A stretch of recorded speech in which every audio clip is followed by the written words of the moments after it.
topics and opinions expressed in the following show are solely those of the host and their guests and not those of W4CY Radio, its employees, or affiliates. We make no recommendations or endorsements for radio show programs, services, or products mentioned on air or on our web. No liability, explicit or implied, shall be extended to W4CY Radio or its employees or affiliates. Any questions or comments should be directed to those show hosts. Thank you for choosing W4CY Radio.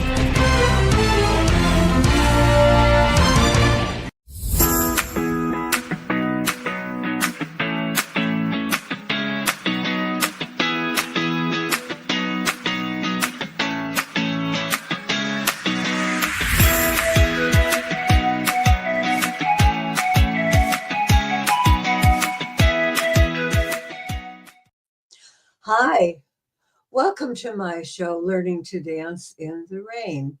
I'm Shelby Wagner, and I'm the host of the show. It's based on my book called the same name, Learning to Dance in the Rain. Hope you take a look at it on Amazon sometime, and maybe you'll buy it from me. I bring you talks and experts to talk about life issues, some of the tough problems challenges that we all experience at one time or another, in hopes that we can help you handle a problem that is bothering you right now. Today I'm on my own, and I have been scammed several times. I'm a victim of several of them. And that's going to be the rain today. And somehow we're going to get through them, and we're going to learn how to be resilient despite. But you know what? The information that I give can keep you from falling victim to these scams. And that's my goal. And we can dance if that happens. You realize that that is a scam and you don't go there. I got this morning on my phone, Michigan residents, emerging scam, I guess in Detroit, where they have all those sports and things. People are putting up signs for parking in places that are not really good places for you to park. In fact, you think you're getting a real deal. And so you buy and pay for the parking in that spot. And you come back and you find out maybe your car's missing or it's been broken into. So be careful. If you're going to those sports events, park where you know it's safe, and don't give these fraudsters your money. Another thing I want to remind people about is how to spot email scams quickly. Do you get any of those in your email? Well, because I was a victim of scams, my name is on the suckers list, I guess, and I get tons of them. But I got special from PayPal, and PayPal says how to spot emails quickly. And it says there, if you receive a communication, a call, a text, or an email that you think may not really be from PayPal, do not respond, and do not share any personal information. Don't click on the links, and don't open an attachment. Simply forward it to phishing@paypal.com. And phishing is spelled PHISHING. PayPal wants to know if their name is being used illegally in a scam. Here's one. Be cautious if the mail doesn't use your full name and has a generic greeting of hello there or something like that. If it has incorrect logos, designs, or just looks strange, ignore it or send it to either to PayPal. Contains suspicious website links, includes attachments and software. They're just wanting you to click in it so they can get information that they want from you. And it says to be wary of any person that is urgently asking you for money. Um, Scams often create a false sense of urgency, and watch out for offers that seem too good to be true. Scammers lie and they make false promises. Never, ever provide your personal credit card or account on emails, text, or phone. And it's really, really kind of hard because you get this thing. I get this scary thing in the mail, and right away, the text that said, "Oh, your computer is going to be locked up, and you've got to click on this telephone number." Don't do it because it's a scam. Let's see. I have another one that was talking about sextortion, and it's getting, oh golly, it comes in lots of different ways. But what if you got an email that says, "I sent this email from your email account"? And then it says, "I've been watching you," and accuses you of looking at inappropriate websites and maybe doing inappropriate things. Do you know what? It's a scam. Yeah, just really makes you feel bad, really rains on your parade, but it is a scam. And you need to just uh, ignore it, or um, put it in the scam folder. It was telling me also that AI can put your face on anybody's body, and that body might be nude or indecent, whatever. And especially our teenagers, boys are um, being hit up for sextortion. So be careful with that. Even if you fall for something like that, you know, and you take a picture of yourself on the internet, you don't know where it's going. You don't know what somebody's going to do later on. And there's so many times they come back and they want you to do something illegal, and some money laundering, perhaps. Um, there's a story that I got today. Let's see if I can find it. It was about an interview with Jean. And Jean is her, um, not her real name, but it says Jean lives in the Midwest, and she's smart. She's done well for herself. The kind of woman that you think would spot a scam a mile away. But that's not her picture here that was given. It's what the writer envisioned her looking like after talking to her. This fraud blindsided her, and 4 years later, it's still haunting her. I know it's still my experience with cybercrime, which I'm going to talk about a little bit later, blindsided me also, and it's still haunting me. But here, it started with a man online. She was lonely. He was charming and attentive, said all the right things. And Jean, like so many others, was pulled in by the connection. When he asked for help moving some money, she said sure, thinking she was doing a favor for somebody she cared about. Then came the big ask. Could she help him turn a pile of cash into Bitcoin?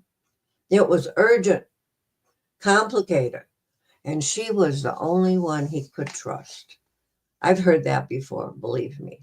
Over time, Jean moved $300,000 in cash to Bitcoin for him. She didn't know it, but she had just become a money mule in a massive scam. Yep, mule is what they called it. The fallout was catastrophic. The Secret Service raided her home, and she's now under indictment for money laundering. She's facing 29 years in prison and up to $500,000 in fines. She lost $200,000 of her own money to the scammer, and now she has spent $250,000 in legal fees trying to stay out of prison.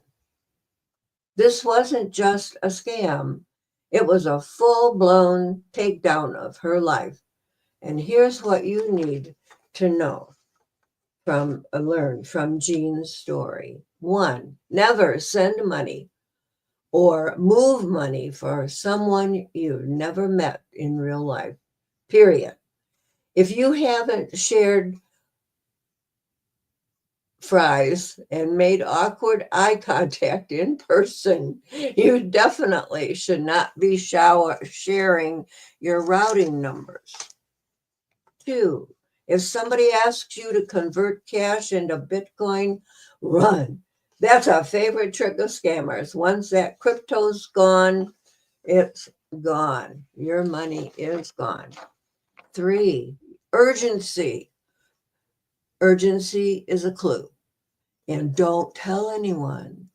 This has to happen right now. If the words urgent wire transfer come up before the first in-person date, run. That's not love. That's manipulation. Or watch where they want to talk. If they try to get you onto WhatsApp, Signal, or Telegram early in the conversation, it's a huge red flag. These apps are often used by scammers to stay anonymous. And the last one is trust, but verify. Do a reverse image search. Talk to a friend. Send me a note, and I'll tell you straight. Love is blind, but your browser isn't, so use it. Jean is brave for sharing her story with us. She's doing it in hopes that you don't fall into the same trap. Her pain might just save you or someone else. Why not share this story on your social media now? Isn't that something? It was just a few months ago that we read about a woman in the same condition. The same thing happened to her, and her body was found floating in the river, the Mississippi River, I think it was. So you're going to lose money. You're going to possibly even lose your life if you are not careful who you talk to on the web. And it seems like you know them, you chat with them a long, long time. And it seems like they're your best friend. But you don't know who that person is on that other camera if you haven't met them in real life. So be careful. Here's the latest report I just saw this morning. It's on Reuters, Reuters.com. And it was called $1 Billion Cyberscam Industry Spreads Globally. Actually, it says down the bottom, it's spreading like a cancer. The summary of it was massive scam centers emerged in Southeast Asia. I talked about that a few weeks ago. Gangs move within and beyond the region to escape crackdowns, and the United Nations says this crisis is at an inflection point. I'm going to read parts of it to you. It's by Poppy McPlum, actually, on Reuters. Asian crime syndicates behind the multi-billion-dollar cyber scam industry are expanding globally into South America and Africa as raids in Southeast Asia fail to contain their activity, the United Nations said in a report on Monday. Criminal networks that emerged in Southeast Asia in recent years opening sprawling compounds that house tens of thousands of workers, many trafficked and forced to scam victims around the world, have evolved into sophisticated global industry. The United Nations Office on Drugs and Crime reported. Even as Southeast Asian governments have intensified a crackdown, syndicates have moved within and beyond the region, the agency said, adding that, quote, potentially irreversible spillover has taken place, leaving criminal groups free to pick, choose, and move as needed. It spreads like a cancer, said Benedict Hoffman, the UNODC acting regional representative for Southeast Asia and the Pacific. Authorities treat it in one area, but the roots never disappear. They simply migrate.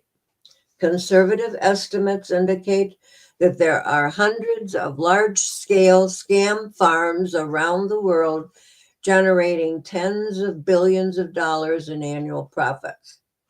The agency called on countries to work together and to intensify efforts to disrupt the gang's finances. The regional cyber fraud industry has outpaced other transnational crimes given that it is easily scalable and able to reach millions of potential victims online with no need to move or traffic illicit goods across the borders. You know, these scammers, they befriend us, uh, make us feel that we know them really well, and maybe we fall in love with them. And then they introduce us to, or maybe, well, first of all, they find out through talking with you what it is that you need or want. And then they turn that around then and use it on you. So you got to really be careful what you tell strangers. You really do. The United States alone reported more than $5.6 billion in losses to cryptocurrency scams in 2023. And that includes $4 billion in what they call pig butchering scams or romance scams that are designed to extort money often from elderly and vulnerable people. Now, what is pig butchering? Well, just like the pigs, they fatten them up, they feed them, make them feel good, and then they slaughter them. And that's what the um, Asian or Japanese, Chinese people call uh, their clients. They are, and what they are doing, they call it pig butchering.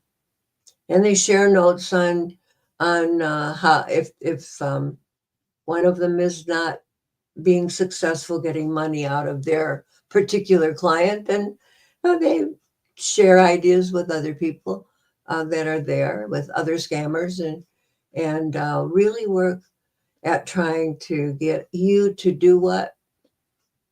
Give them your money for investments. You think you're investing in something. That's what the pig butchering is. You think that your money is going to grow. I had quite a bit of debt, and I was talking to someone I met online. It wasn't even a dating site. Sorry about that. It wasn't even a dating site.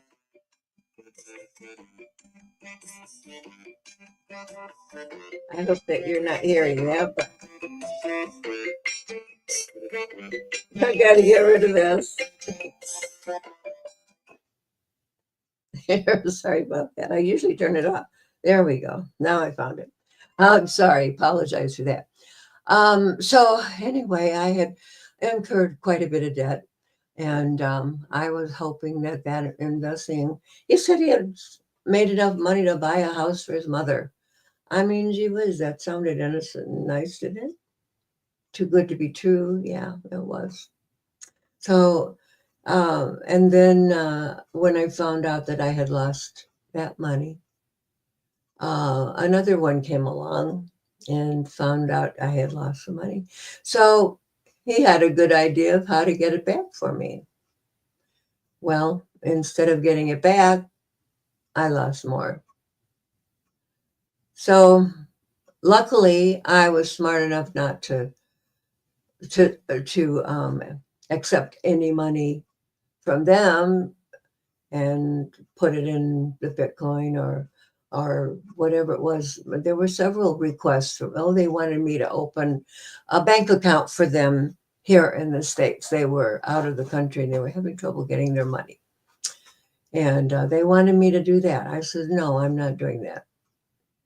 Thank God, or I would have been in the position of one of these two women, the one who's facing prison, the other one maybe who lost her life. So thank God I did not do that part.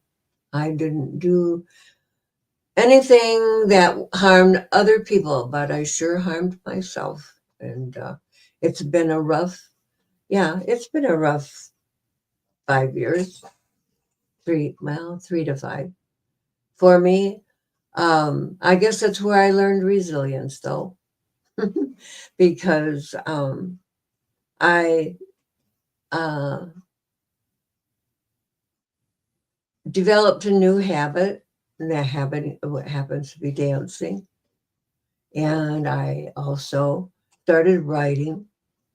And so I turned my negative energy into more positive energy because I wanted to help other people so that they would not have to go through what I went through.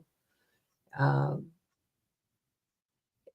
let's see, that first the first romance scam happened in 17 and it's now 25. That's 8 years ago. And I've kind of kept it alive by writing the book about it. But um, for a long, long, long time, that was the elephant in the room, no matter where I went with where my family was, because I didn't intend for them to find out about it. And of course, they did find out about it. It was um, the bank called them, my daughter, and so the cat was out of the bag before I ever left the bank. But it was lucky that she did, because that's another thing is how do you deal with a parent or a friend that you know is being scammed. And one of the first things is you don't yell at them and why did you do that, mother? They're scamming you. That's a scam.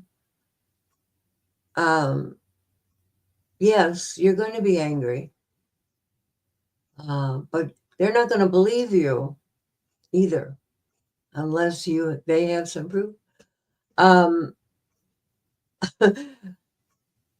I thought I was in love with a guy, an engineer that was working on oil wells out in the Pacific, and he was writing me things, telling me things, and so my daughter, actually my son-in-law, was pretty sure that it was a scam. So oil rig scam. So he went in search of them, and then he brought his cell phone up to me to read what he had found.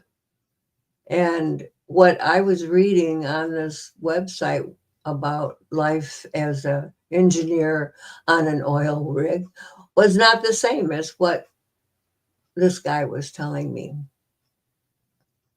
So slowly it became real to me that, yeah, this was another scam. So I got out of that one. I stopped writing to him and right away and blocked him. Uh, and boy, I don't know why I attracted so many scams in the beginning. I guess maybe it was my age. I was in the 70s. I was lonely. So I was on a dating site. So that meant that I was a good prospect, I guess. I want to get back to this. I think in one of my previous episodes about pig butchering, I talked about this compound that was in Myanmar, which is in Southeast Asia, and that had gone from just a little small, uh, what do you call it, town that had very small, very few businesses and so on, to a gigantic, um, thriving community, it looked like, with tall buildings for apartments and a casino it was, and all of this. I mean, it suddenly went. I was the best I can think of is Las Vegas, but it was even bigger than that. I mean, well, anyway, so here it was. It says in recent months, authorities in China, where many of the gangs originate, Thailand and Myanmar have led a crackdown on scam operations in the lawless areas of the Thai Myanmar border, with Thailand cutting the power to them and the fuel and internet supply to areas housing scam compounds. So we thought that people in these areas, the governments and so on, were not doing anything about it. But here they did. They cut the power and the fuel, the internet access, and so they had to move their um, operations to other remote, vulnerable, underprepared parts of South Asia, and that included Laos and Cambodia and Myanmar and beyond. And they're exploiting jurisdictions with weak governance and high rates of corruption, said the United Nations. Raids in parts of Cambodia where the industry is most visible led to significant expansion in more remote locations, including the country's western Ko Kong province, as well as areas bordering on Thailand and Vietnam. Cambodian government spokesman said that the country is among the victims of the cyber fraud industry and is committed to fighting it. They're addressing the issue by strengthening law enforcement, developing a legislative framework, and increasing collaboration with partner nations to overcome this complex problem. We need collaboration, not blame. Syndicates have expanded into South Africa, seeking to enhance money laundering and underground banking partnerships with South American drug cartels.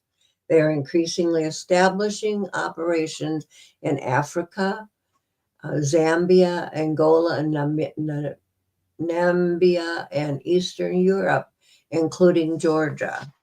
Gangs have also rapidly diversified their workforce, recruiting people from dozens of nationalities, reflecting on scam targets across the globe, and has sought to evade anti-trafficking efforts. Now, trafficking, what does that mean? That means actually kidnapping people, young people that are or old people looking for jobs. They see a very nice job in the paper or wherever, and they advertise for it.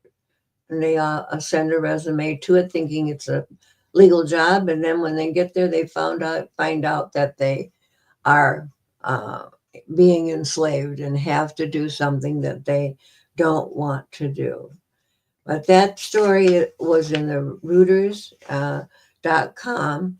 If you wanted to find, they have pictures of the compound, one of the compounds, and they have pictures of thousands of young people on a ship that are being transported to another location. And it looks, oh wow, they look very interesting, very whatever. But if you look in the front, all these uniformed guards are watching to make sure that they don't escape.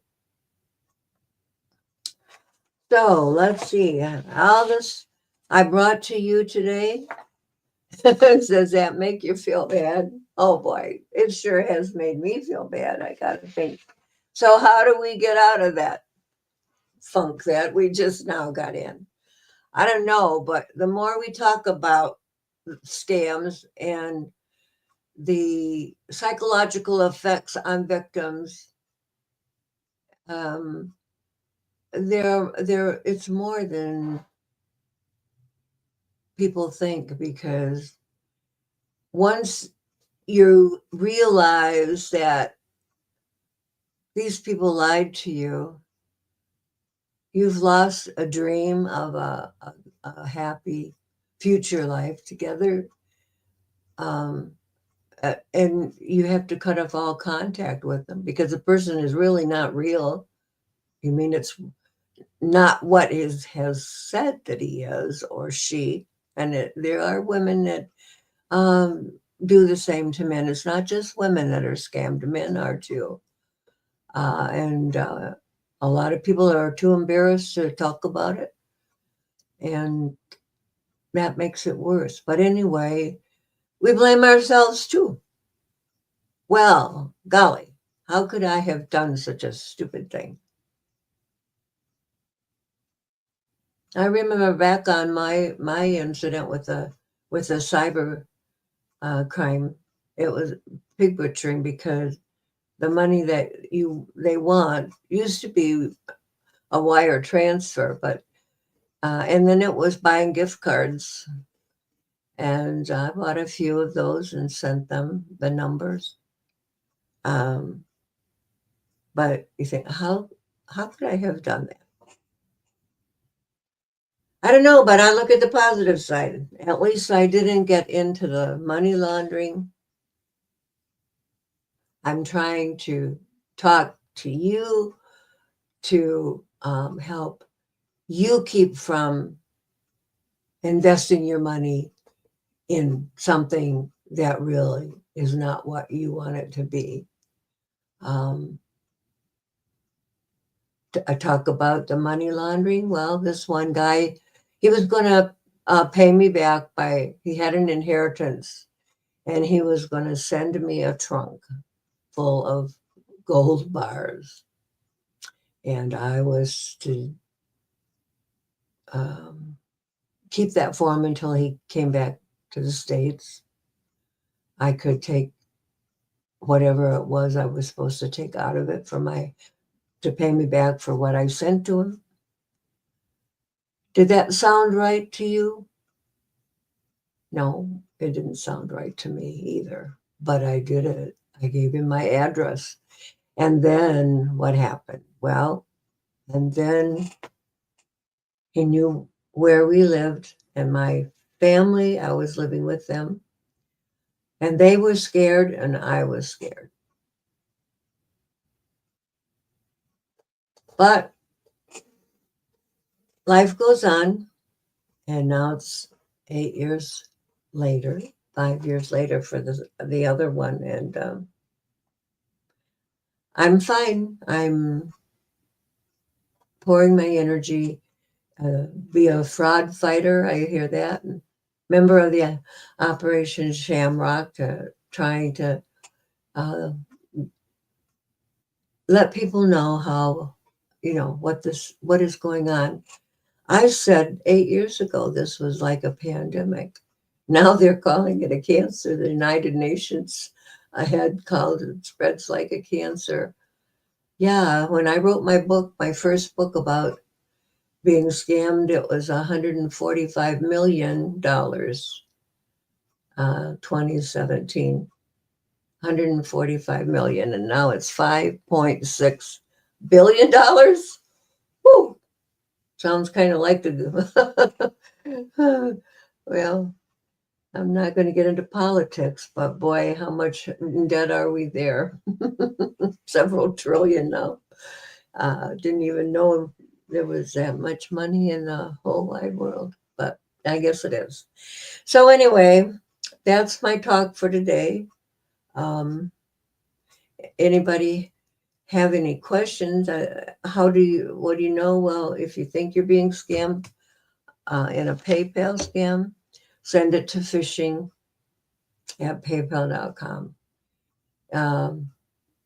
You can notify the owners of the station that hosts your email.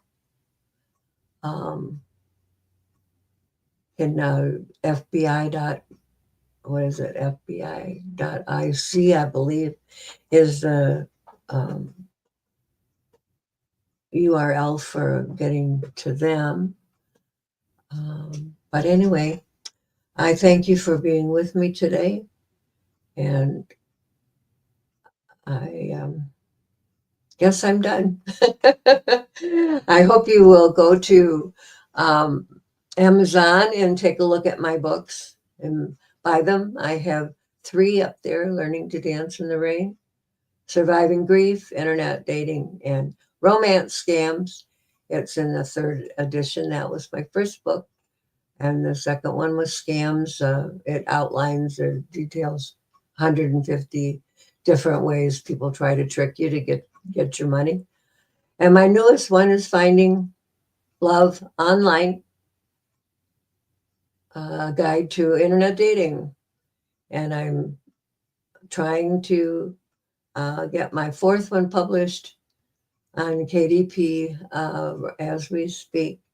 And it's called Left Foot Dance Anyway. And that's where we get our dancing, learn to dance in the rain, learn to dance in the sunshine. Just dance, because it is good for your health. You get a better workout than you do in the gym, because in the gym you're exercising the same parts of your body, with different times, but when you're dancing, you're exercising every part of your body at one time. And I tell you, the friends I have made since my husband died and I moved back to Michigan, the friends I have made because of dancing, the social connections that are there, most of them. Then, of course, there's my church, and I play the music there. So I have, of course, made friends there too. But I love to dance, and I love to be around the other people that enjoy the music as well. So, Rebel, I'm going to say goodbye, and I hope that all of you will buy my book and listen and be back next week.